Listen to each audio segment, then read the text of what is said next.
Hi guys, today in this video I am talking about chemical reaction and equation. So this is the first chapter of class 10 science book. So what is chemical reaction? Chemical reaction क्या होता है? Chemical reaction is a type of chemical change. So we can say that the transformation of chemical substance into another chemicals. हम कह सकते हैं कि कोई भी chemical change जो होता है डेली लाइफ में वो एक chemical reaction है. तो rusting of iron the setting of milk into curd.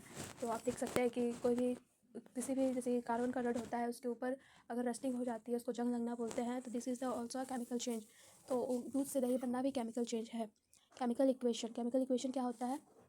Chemical change reactions को कैसे दर्शाया जाए, रिप्रेजेंट कैसे किया जाए. Representation of chemical reaction using symbols and formula of the substance is called the chemical equation. So example is A plus B it gives A plus D.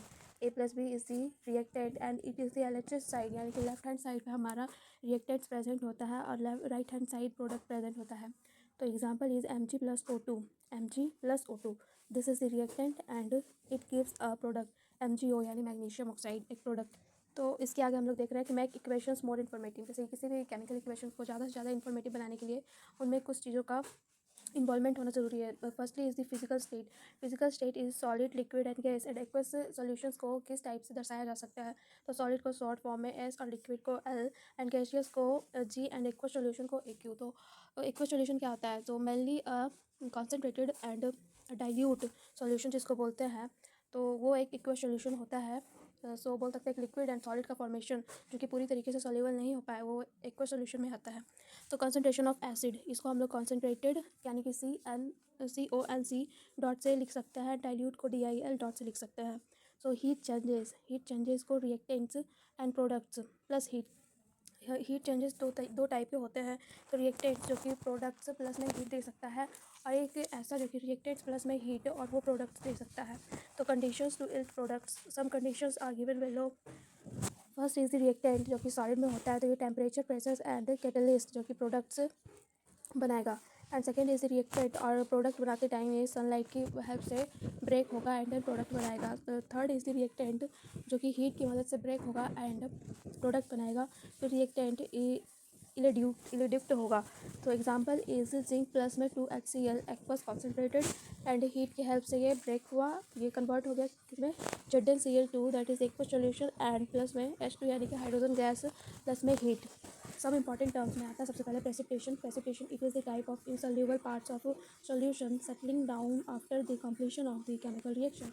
किसी भी chemical reaction में जब आप सॉल्यूशन में कुछ सॉलिड डालते हैं, पूरी तरीके से सॉल्यूबल नहीं हो जाता है, तो वही प्रेसिपिटेट के फॉर्म में आता है, उसे हम लोग प्रेसिपिटेशन रिएक्शन बोलते हैं. Exothermic reaction the chemical reaction that release heat energy. वैसा केमिकल रिएक्शन जिसमें कि हीट एनर्जी रिलीज़ हो. जैसे एग्जांपल है digestion and acid in water. तो अगर आप एक एसिड का कंटेनर लेंगे, उसमें कुछ वाटर डालेंगे ऊपर से, तो वो वहाँ से आग निकलेगा. वो कैसा हो जाएगा? Exothermic reaction. बात करते हैं एंडोथर्मिक रिएक्शन की. तो the chemical reaction in which heat energy is absorbed. ऐसा केमिकल रिएक्शन जिसमें कि हीट एनर्जी क्या है? एब्जॉर्ब हो रहा है, यानी कि अंदर की तरफ हीट ले रहा है वो, तो वो हो जाएगा endothermic reaction. Example is photosynthesis and cooking food etcetera. Food यानी कि खाना बनाने में आप उस पर हीट देते हैं तो वो खाना बनता है. एंड फोटोसिंथेसिस में सनलाइट के थ्रू वहाँ पे फोटोसिंथेसिस होता है, तो सनलाइट को एब्जॉर्ब किया जाता है. What is a catalyst? Catalyst is a substance that speeds up a chemical reaction और लोअर द टेम्परेचर और pressure needed to start one without itself being consumed during the reaction. तो example is formation of ammonia and Haber's process positively catalyst. तो catalyst की चर्चा इसमें आगे भी होगा. तो कैरेक्टरिस्टिक्स ऑफ केमिकल रिएक्शंस के क्या क्या कैरेक्टरिस्टिक्स हैं? Firstly is the change in colour. तो जो फेरस यानी कि आयरन जो होता है, iron plus USO4 copper sulphate बोल सकते हैं, ये ब्लू कलर का होता है कॉपर सल्फेट. और ये जो है रिएक्ट करने के बाद FeSO4 बन जाता है ब्लू ग्रीन कलर का. एंड चेंज इन टेम्परेचर में भी चेंजेस आता है. तो CaO यानी कि कैल्शियम ऑक्साइड प्लस में water, it gives CaOH whole twice plus heat is generated. यहाँ पे क्या हो रहा है कि हीट जनरेट हो रहा है. जब आप देखेंगे कि पानी में चूने को डालेंगे, तो कैल्शियम ऑक्साइड को डालेंगे तो वहाँ पे हीट रिलीज़ होगा. और ये जो है ये सिलेक्ट लाइन का फॉर्मूला होता है. ये कैल्शियम ऑक्साइड, इसको हम लोग क्विक लाइन भी बोलते हैं. सो चेंज इन स्टेट में चेंज. तो ये हाइड्रोजन गैस प्लस में ऑक्सीजन गैस ये गैस और गैस दोनों गैस की फॉर्म में है और ये दोनों रिएक्ट करके H2 को लिक्विड बना रहे हैं। तो that is from gas to liquid, ये गैस से लिक्विड बन रहा है। Evolution of gas, that is zinc plus में H2SO4 aqueous and ZnSO4 aqueous plus H2 gas and formation of precipitate. यहाँ पे प्रेसिपिटेट का एग्जांपल लिखा गया है PbNO3 hot twice aqueous plus में Ki यानी कि पोटेशियम आयोडाइड एक्वस। इसके रिएक्ट करने के बाद क्या दे रहा है, पोटेशियम आयोडाइड प्लस में नहीं लेड आयोडाइड प्लस में पोटेशियम नाइट्राइट PbI2 एंड ये सॉल्ट के फॉर्म में है और ये एक्वस की फॉर्म में है। अब आते हैं एंडोथर्मिक रिएक्शन पे। तो एंडोथर्मिक रिएक्शन में CaCO3 यानी कि कैल्शियम कार्बोनेट प्लस में heat, it gives CaO plus CO2, यानी ये जो है हीट के साथ रिएक्ट करने के बाद calcium oxide and carbon dioxide का फॉर्मेशन कर रहा है। और ये जो है ये फोटोसिंथेसिस का एग्जांपल है। तो फोटोसिंथेसिस ऑल्सो, फोटोसिंथेसिस में भी यही होता है। तो एक्सोथर्मिक रिएक्शन इज CaO यानी कैल्शियम ऑक्साइड प्लस में water, it gives CaOH hall twice plus में हीट। तो डाइजेशन एंड रेस्पिरेशन, ये डाइजेशन और रेस्पिरेशन में देखा जाता है। Exothermic reaction digestion and respiration में होता है। सो बैलेंस्ड केमिकल इक्वेशन क्या है? Balanced chemical equation is based on the law of conservation of mass. Law of conservation of मास क्या होता है कि mass of reactants is equal to mass of products. So left hand side is equal to right hand side is a law of conservation of mass. तो mass is neither created not destroyed in a chemical reaction. Mass को ना ही तो create कर सकते हैं और ना ही तो डिस्ट्रॉय कर सकते हैं। So number of atoms of each element in reaction is equal to number of atoms reactants, number of atoms of each elements in reactants. यहाँ पे रिएक्टेंट्स होगा, reactants is equal to number of atoms of each element in products. यही है balancing equation का मतलब बोल सकते हैं मेन फार्मूला जिस पे कि ये आधारित है। तो balance this formula is Fe plus H2O, it gives Fe3O4 plus H2। तो आप देख सकते हैं कि राइट हैंड साइड और लेफ्ट हैंड साइड एक दूसरे के इक्वल नहीं है। तो सबसे पहले इसको बैलेंस करने के लिए क्या करना होगा कि जितने भी सारे एलिमेंट हैं, फेरस, हाइड्रोजन, ऑक्सीजन, सभी को लिखना है। फिर number of elements in LHS side, number of atoms in RHS side. तो इसमें देखना है कि फेरस यानी कि आयरन लेफ्ट हैंड साइड कितना है, राइट हैंड साइड कितना है। तो इधर 1 है, इधर 3 है। हाइड्रोजन लेफ्ट हैंड साइड 2 है, राइट हैंड साइड 2 है। ऑक्सीजन लेफ्ट हैंड साइड 1 है, राइट हैंड साइड 4 है। तो इसको बैलेंस करने के लिए यहाँ पे Fe यानी कि आयरन के पहले 3 लगाया गया है और हाइड्रोजन के पहले 4 लगाया गया है। और इधर Fe3O4 तो पहले से था ही और इधर हाइड्रोजन के पहले 4 लगाया गया। तो अब आप देख सकते हैं कि दोनों साइड इक्वेशन जो है बैलेंस्ड कर सकता है। आप सिंपली रॉन्ग तो होगा ही, लेकिन simply hit and trial method से आप इसे बना सकते हैं। तो इधर थ्री आयरन, इधर भी 3 आयरन, इधर कितना 4 ऑक्सीजन, हाइड्रोजन 4 इंटू 2 8 एंड इधर 4 इंटू 2 8। तो this equation is balanced equation balance हो गया है। अब इधर second equation is C6H12O6 plus O2, it gives CO2 plus H2O and इसको बैलेंस करना है। तो ऑक्सीजन यहाँ 2 और यहाँ 6 8 है और यहाँ इधर कितना है 2 इधर और 1 3 ऑक्सीजन है। तो इसको बैलेंस करने के लिए C6H12O6 एंड इधर ऑक्सीजन के पहले 6 लगाना है और कार्बन डाइऑक्साइड के पहले 6 लगाना है। तो C6 बन गया और O12 बन गया और यहाँ पे 6, तो O12 एंड यहाँ पे 6 लगाने के बाद हाइड्रोजन 12 बन गया एंड O6 बन गया। तो टोटल जो है ऑक्सीजन एटम इधर 18 हो गया और इधर 6 और 12 और 6 18। तो दोनों साइड इक्वल हो चुका है। तो this equation is also balanced. तो टाइप्स ऑफ केमिकल रिएक्शन तो हम लोग देखे पढ़े। अब आगे कितने सारे केमिकल रिएक्शंस होते हैं। तो सबसे पहले आता है combination reaction is the 2 and more reactants combine to form single product. 2 और 2 से ज़्यादा रिएक्टेंट्स मिलकर एक प्रोडक्ट बनाते हैं तो उसे कॉम्बिनेशन रिएक्शन बोलते हैं। तो A एंड B प्लस ये दोनों रिएक्ट करके AB का फॉर्मेशन करता है। तो CaO plus H2O, it gives CaOH whole twice. यहीं पे हाइड्रोजन प्लस में ऑक्सीजन, हाइड्रोजन और ऑक्सीजन जब रिएक्ट करेंगे तो ये वाटर का फॉर्मेशन करता है। तो CaOH whole twice is a select lime water और क्विक वाटर भी बोल सकते हैं इसको। तो CaOH होल ट्वाइस प्लस में carbon dioxide, it gives CaCO3 जिसको हम लोग चूना पत्थर का भी बोलते हैं फॉर्मूला, लाइमस्टोन का फॉर्मूला बोलते हैं। कैल्शियम कार्बोनेट प्लस में वाटर एंड इसको हम लोग कार्बन डाइऑक्साइड टेस्ट भी बोलते हैं। CaOH होल ट्वाइस को कार्बन डाइऑक्साइड टेस्ट भी बोला जाता है। The most effective way to test for CO2 is to bubble the gas through lime water which is the diluted solution of calcium hydroxide. Diluted का मतलब होता है कि कोई भी चीज़ जो कि बोल सकते हैं गाढ़े चीज़ को डाइल्यूट करने के लिए यानी पतला बनाने के लिए उसमें पानी का ऐड कर सकते हैं। जैसे कि कई बार होता है कि गाढ़े दूध में हम लोग पानी को मिला देते हैं तो वो कॉन्सेंट्रेटेड से डाइल्यूटेड हो जाता है। अब आता है डिकम्पोजिशन रिएक्शन। डिकम्पोजिशन रिएक्शन क्या होता है? A single reactant decomposes to form 2 or more products. यहाँ कॉम्बिनेशन में 2 और 2 से ज़्यादा रिएक्टेंट्स मिलकर 1 प्रोडक्ट बना रहता है। वहीं पे इधर एक सिंगल रिएक्टेंट जो है बोल सकते हैं डिकम्पोज होके ब्रेक होके एक और एक से ज़्यादा प्रोडक्ट्स बना सकते हैं, 2 और 2 से ज़्यादा प्रोडक्ट्स बना सकते हैं। That is calcium carbonate CaCO3, ये टूट जाएगा तो टूट के क्या बनाएगा CaO प्लस CO2 यानी calcium oxide plus carbon dioxide and FeSO4 it gives Fe2O3 plus में SO2 प्लस SO3। तो डिकम्पोजिशन रिएक्शन इज़ 2 टाइप, 2 तरह के डिकम्पोजिशन रिएक्शन होते हैं, एक थर्मल 2 नहीं basically 3 types of decomposition reaction, 3 type of decomposition reaction. Firstly is the thermal decomposition, secondly is the photolytic decomposition, third is the electrolytic decomposition. Decomposition reaction 3 तरह के होते हैं। तो थर्मल डिकम्पोजिशन क्या होता है, इनिशिएट बाई थर्मल एनर्जी, यानी कि ये हीट के द्वारा इसको ब्रेक किया जाता है। तो they break with the help of heat. So calcium carbonate जो कि सॉलिड है और इसको हीट की मदद से ब्रेक किया जाता है और ये बन जाता है calcium oxide plus carbon dioxide, gas की फॉर्म में निकलता है carbon dioxide and calcium oxide in the form of solid. अब आता है फोटोलिटिक डिकम्पोजिशन जो कि initiated by absorbed energy from photons. ये फोटोन्स की मतलब कि बोल सकते हैं लाइट की मदद से ब्रेक डाउन होते हैं। तो AGBR जो कि वाइट ब्लैक फोटोग्राफी में भी काम आता है, जो कि यूज़ होता है मतलब सनलाइट की मदद से ये ब्रेक होकर के सिल्वर प्लस में ब्रोमाइड का फॉर्मेशन कर देता है।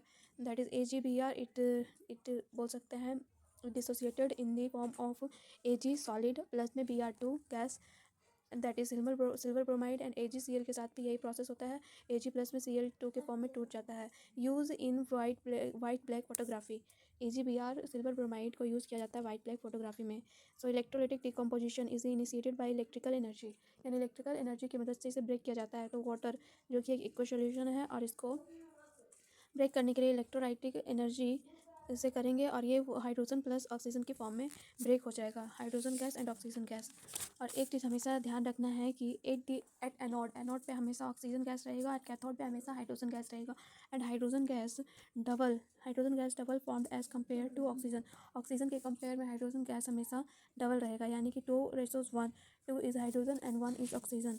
सो other is hydrogen test is nothing, it is a hydrogen यानी cathode will produce a popping sound when a burning candle is brought close। जब जहाँ से हाइड्रोजन गैस निकल रही होगी तो वहाँ पे हम लोग क्या करेंगे कि एक जलता हुआ कैंडल को पास लेके जाएंगे एंड वहाँ से पॉप साउंड प्रोड्यूस होगा। So this is a hydrogen test and oxygen will make the flame of candle burn bright. और वहीं पे अगर कैंडल का जलना अगर और ब्राइट हो जाए और तेज़ी से जलने लगे तो वहाँ पे आप समझ जाना कि वहाँ पे ऑक्सीजन प्रेजेंट है। तो अब आते हैं डिस्प्लेसमेंट रिएक्शन पे। Displacement reaction is a chemical reaction in which a more reactive element replaces a less reactive elements from its compounds। एक हाईली रिएक्टिव एलिमेंट्स जो है एक लेस रिएक्टिव एलिमेंट्स को रिमूव कर सकता है, दिस इज मतलब डिस्प्लेस कर सकता है, तो उसी को डिस्प्लेसमेंट रिएक्शन बोलते हैं। 2 types of displacement reaction, single displacement and double displacement.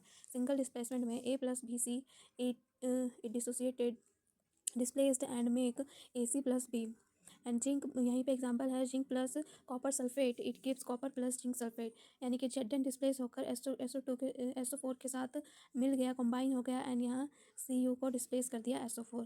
तो double displacement reaction AB plus CD, तो A और D मिल जाएंगे, A और D फॉर्म होके बना लेंगे एक नई इक्वेशन एंड वहीं पे B और C फॉर्म होके बना लेंगे अलग इक्वेशन, अलग एलिमेंट अलग कंपाउंड बोल सकते हैं। Na2SO4 यानी सोडियम सल्फेट एक्वस प्लस में BaCl2 यानी कि beryllium chloride, BaSO4 solid plus में NaCl एक्वस, ये दोनों ब्रेक होकर के कन्वर्ट हो गए हैं और इसी को हम लोग डबल डिस्प्लेसमेंट रिएक्शन बोलते हैं। BaSO4 बेरिलियम एंड सल्फेट दोनों फॉर्म होकर के BaSO4 बना लिए हैं एंड NaCl। रिएक्टिविटी सीरीज देखेंगे, that is potassium sodium calcium magnesium aluminium zinc ferrous lead hydrogen copper mercury and silver and gold. तो ऊपर वाला जो होता है ये मोस्ट रिएक्टिव होता है, फिर बीच वाला इस रिएक्टिविटी डिक्रीजेज होता है, ऊपर से नीचे जाता है एंड नीचे वाला इज़ लीस्ट रिएक्टिव, सबसे कम रिएक्टिव नीचे वाला हो सकता है। सो इसको एक निमोनिक से हम लोग याद करेंगे। करीना ने कार मांगी ऑटोजन फरारी, फिर भी है क्यों मिली सिल्वर ऑडी। तो ये ट्रिक इससे भी ज़्यादा आसान ट्रिक जो मैं आपको बताने वाली हूँ वो है काशीनाथ का मामा आलू जरा फीके पकाता है क्योंकि HGAGAU, ये मेरी तरफ से ये निमोनिक है। तो आप इसकी मदद से जल्दी याद कर सकते हैं। सो अब आता है रिडॉक्स रिएक्शन पे। रिडॉक्स रिएक्शन क्या होता है? It is the reaction they occurs both type of reaction, oxidation and reduction. और वैसा रिएक्शन, रिडॉक्स रिएक्शन एक वैसा रिएक्शन है जिसमें कि ऑक्सीडेशन और रिडक्शन दोनों होता है, उसे रिडॉक्स रिएक्शन कहते हैं। तो ऑक्सीडेशन रिएक्शन क्या होता है? Oxidation reaction is the addition of oxygen and removal of hydrogen. यानी एडिशन, यहाँ ऑक्सीजन का एडिशन होता है तो भी ये ऑक्सीडेशन होगा, और हाइड्रोजन का रिमूवल है तो भी ये ऑक्सीडेशन होगा। वहीं बात करें रिडक्शन की, तो reduction of hydrogen and, reduction में क्या होता है? Addition of hydrogen and removal of oxygen. तो ऑक्सीजन को रिमूव करना भी reduction, and addition of hydrogen is also a reduction. अब आता है एग्जाम्पल पे। Example of redox reaction is, तो both the reaction, oxidation and reduction, both the reaction in same equation is called redox reaction. तो यहाँ पे देख रहे हैं Zn ओ, यानी कि जिंक ऑक्साइड प्लस में कार्बन। तो जिंक ऑक्साइड यहाँ पे ऑक्सीजन रिप्लेस हो रहा है, रिड्यूस होकर यहाँ पे Zn बना रहा है, तो ये रिडक्शन हो गया। और यहाँ पे कार्बन जो है वो ऑक्सीजन के एडिशन से यहाँ पे CO बन रहा है, तो ये क्या हो गया? ऑक्सीडेशन। ऑक्सीडाइजिंग एजेंट, रिडक्शन को ऑक्सीडाइजिंग एजेंट बोलेंगे एंड ऑक्सीडेशन को रिड्यूसिंग एजेंट बोलेंगे। तो what is oxidising agent? An oxidising agent is a substance that causes oxidation by accepting electrons, therefore it gets reduced. यानी कि ये इलेक्ट्रॉन्स का acceptance कर रहा है। रिडक्शन में यहाँ पे होता है कि इलेक्ट्रॉन्स को रिड्यूस कर दिया जाता है, और ये ऑक्सीडाइजिंग एजेंट कहलाता है। तो सिंपली फॉर्म में याद रखने के लिए कि reduction oxidizing agent and oxidation is reducing agent. Reducing agent, और reducing agent is a substance that causes reduction by losing electrons, therefore it gets oxidized. तो effects of oxidation in daily life. Daily life में oxidation का क्या effects है? सबसे पहला पढ़ेंगे तो कोरोजन। कोरोजन क्या होता है? Metals are gradually destroyed by chemical reaction with substances in their environment such as moisture and acids. तो corrosion बेसिकली आप किसी भी कार्बन रॉड को बाहर के एटमॉस्फेयर में छोड़ दोगे, मॉइस्चर जहाँ पे कि प्रेजेंट है, तो उसकी वजह से कार्बन के ऊपर रस्ट लगना शुरू हो जाएगा, रस्टिंग ऑफ आयरन हो जाएगी। एंड देन इसका एग्जांपल भी है, that is transition of silver green coating on copper. ये सारे कोरोजन के एग्जांपल हैं। और इसको प्रिवेंट करने के लिए क्या कर सकते हैं? कोटिंग मेटल्स, यानी मेटल्स के ऊपर कोटिंग कर सकते हैं किसी भी पेंट की with protective layer. Example is paint और गैल्वेनाइजेशन। गैल्वेनाइजेशन मतलब होता है कि जिंक का परत, जिंक उसके ऊपर चढ़ाया जाता है, उसे गैल्वेनाइजेशन कहते हैं। एंड सिंपल पेंट जो आती है दीवारों पे पेंट करने वाली, उससे भी आप पेंट कर सकते हैं एंड उसे प्रोटेक्ट कर सकते हैं। तो helps prevent direct reduction the risk of corrosion. तो कोरोजन से बचाने के लिए आप सिंपली ये तरीका अपना सकते हैं। तो corrosion on silver, silver develops a black coating after some time. Silver जो है कुछ टाइम के बाद, आपको पता कैसे चलेगा कि सिल्वर के ऊपर कोरोजन हुआ है? तो कुछ टाइम के बाद सिल्वर, जैसे कि पायल वायल होता है, तो सिल्वर का जब नया आता है तो वो ग्रेस कलर में होता है, एंड जब वो पुराना हो जाता है तो वो थोड़ा ब्लैकिश टाइप में दिखने लगता है। तो जो ब्लैकिश टाइप में दिखता है that is a corrosion. Corrosion on silver, वो कोरोड हो गया है। तो Ag+H2S, उस पर H2S का लेयर बैठ जाता है, एंड Ag2S बन जाता है सिल्वर सल्फाइड। सल्फाइड का लेयर बैठ जाता है जिसकी वजह से वो कोरोड हो जाता है। Ag2S+H2, हाइड्रोजन गैस रिलीज होगी। Copper develops a green coating after some times. Copper के ऊपर एक ग्रीन कलर की कोटिंग बन जाएगी, जिससे कि आपको पता चलेगा कि कॉपर जो है वो कोरोड हो गया। तो copper plus H2S plus CO2 plus oxygen, it gives CuCO3, यानी copper carbonate, copper carbonate dot CuOH whole twice. अब बात करते हैं रेंसिडिटी। रेंसिडिटी क्या होता है? The spoilage of fats and oils in foods leading to unpleasant taste and smell. आप देख सकते हैं कि कोई भी खाना जो कि तेल में बना हुआ है, बटर में बना हुआ है, तो वो कुछ टाइम के बाद ख़राब होने लग जाता है। तो दिस इज़ अ रेंसिडिटी। तो spoiled water, oil cooking oil, पुराने तले हुए तेल एग्जांपल है तेल चिप्स, यानी कि चिप्स के पैकेट जब आप खोल कर रख दोगे तो वो ख़राब हो जाएगा, क्योंकि जब वो पैक होता है तो उसके अंदर नाइट्रोजन गैस होती है उन्हें प्रिवेंट करने के लिए। तो इनका प्रिवेंशन क्या है? Prevention is adding antioxidant and storing foods in air tight containers. Air tight containers में आप फूड को स्टोर कर सकते हैं। And refrigerating can helps slow down और prevent the oxidation process and consequently rancidity. तो आप फ्रीजिंग कर सकते हैं फूड को, जिससे कि आप रेंसिडिटी से बचा सकते हैं, किसी भी खाने को ख़राब होने से। So this is all about the chemical reaction and equation, and this is the first chapter is completed. So in next video I will discuss about all question answers in this chapter. So thank you to all.